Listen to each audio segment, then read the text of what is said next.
Some studies suggest that the average American may witness 2 to 3 traumatic events in their lifetime. And we know that a traumatic event can affect somebody both mentally and physically.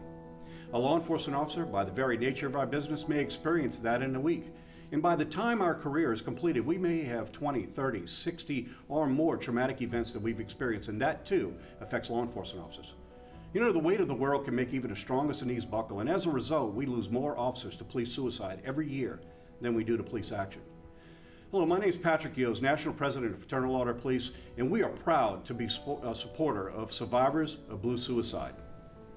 And I'm Diane Bernhardt, Executive Director of Concerns of Police Survivors. Since 1984, our organization, COPS, has been around providing that support needed to those families and coworkers of officers who die in the line of duty. Unfortunately, the answer hasn't been quite as good for those family members of officers who die by suicide.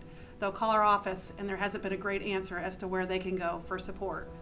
We're very proud in January of 2020 that our National Board of Cops voted to create a sister organization called Survivors of Blue Suicide. And this organization is going to be modeled after COPS, but it's going to be its own organization. It's going to be led by Shelley Jones, Executive Director of Survivors of Blue Suicide. Hi, I'm Shelley Jones. Like Diane said, the Executive Director of Survivors of Blue Suicide. We are a new nonprofit organization that works with the families of officers who die by suicide. For years, these families have not had very many resources available to them to handle the grief process. We are going to be providing retreats, just like COPS does for line of duty death survivors, a memorial service, candlelight vigil, and a national conference, and it's going to be held this fall in 2021.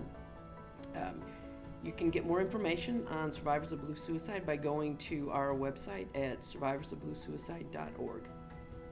When someone commits their life to service of others and service of their community, we have a moral and fiduciary responsibility to fix that which has been broken in the service of others. And that's why it's so important for us to support this organization. So we ask you to please join us in supporting Survivors of Blue Suicide.